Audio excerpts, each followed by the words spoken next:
London, the city of black cabs, red buses, and soon, driverless taxis. Yeah, it's official. Waymo is coming to London, making it its first major move into Europe. If you follow this channel for a while, you know I've been covering autonomous taxis long before they were mainstream, and today, we're going to break down when Waymo is launching, how much it might cost, why London was chosen over every other European city, and what this means for the future of transportation.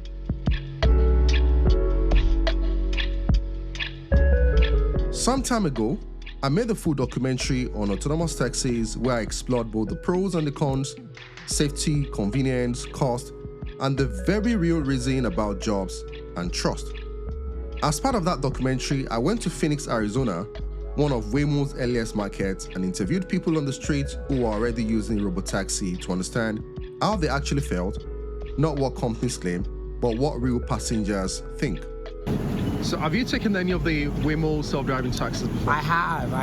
And what do you feel about them? So to be honest, they're pretty smooth when you ride them. Honestly, not really like it's just a new experience, you know what I'm saying? Like, especially when you go on like a major road that's like, we're going 45 plus miles per hour. It's like, damn, like nobody's driving this car, you know what I'm saying? I also took a Waymo ride myself, and here is something that surprised a lot of people. My Waymo ride in Phoenix actually cost less than what I would have paid for an Uber or Lyft for the same journey. On top of that, I had the entire interior to myself. No awkward conversations, no pressure to tip, no dealing with occasional rude driver, just a calm, predictable ride from A to B. And that experience is really important context for what is about to happen in London.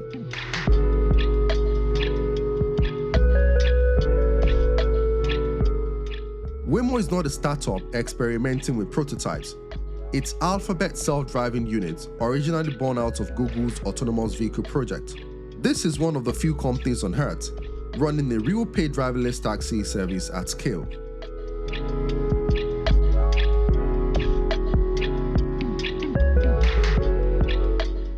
So, when is this actually happening?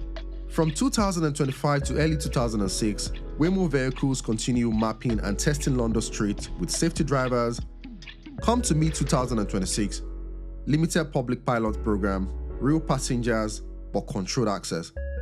And when we get to late 2026, target for a full commercial robotaxi launch, including full driverless rides. That means the very first members of the public could be riding in Waymo taxis in London as early as 2026. Not a concept, not a demo, but an actual booked ride.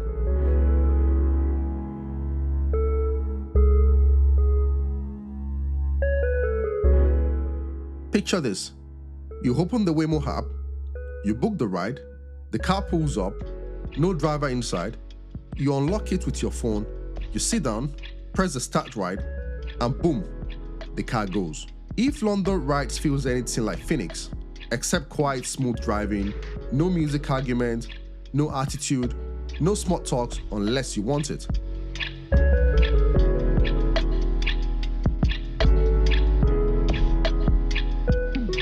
Waymo has not officially released the London pricing yet, but based on US market, expect fares to be competitive with Uber and traditional taxis, possibly cheaper during non-peak hours.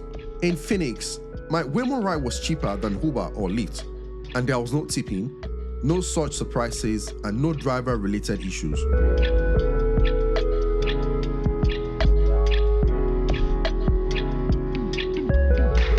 So why did Waymo choose London as its fourth European city? The UK has one of the clearest legal frameworks for autonomous vehicles in Europe, making commercial robotaxi services possible sooner than elsewhere. If Waymo can handle London, narrow historic roads, aggressive traffic, pedestrians everywhere, cyclists, rain, roundabout, it can probably handle any major city in Europe. Global city, English-speaking market, strong tech and mobility ecosystem.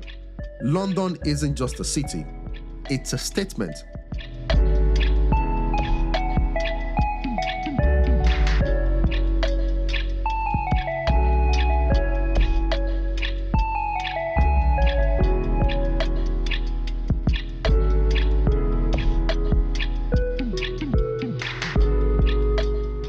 There are other autonomy players, but Waymo stands out.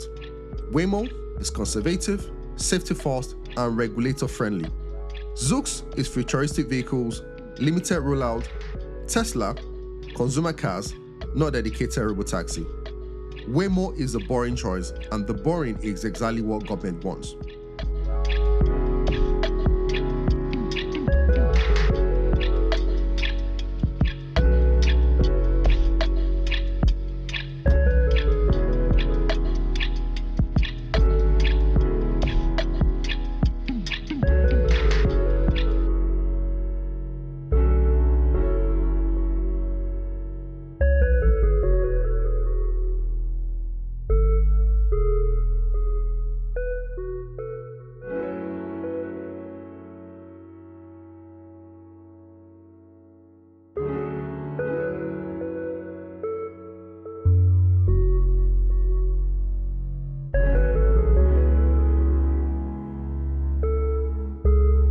Potential winners are the night shift workers, the tourists, the riders who value privacy, and people who are uncomfortable with human drivers.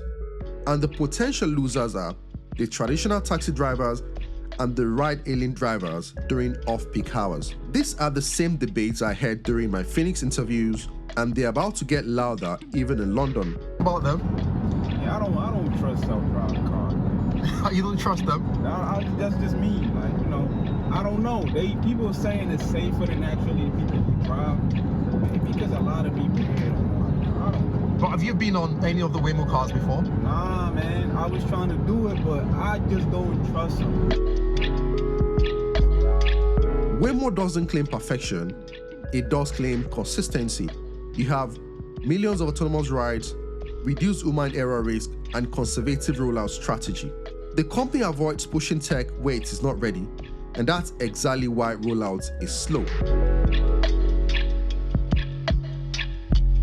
London is just the beginning.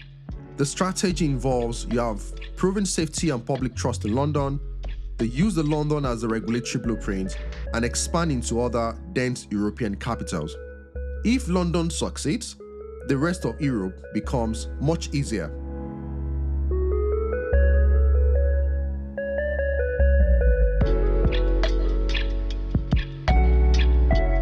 Of course, there are real risks. You have the regulatory delays, you have the public backlash, you have high-profile accidents everywhere, and you have infrastructure challenges. This isn't guaranteed, but it's closer than ever.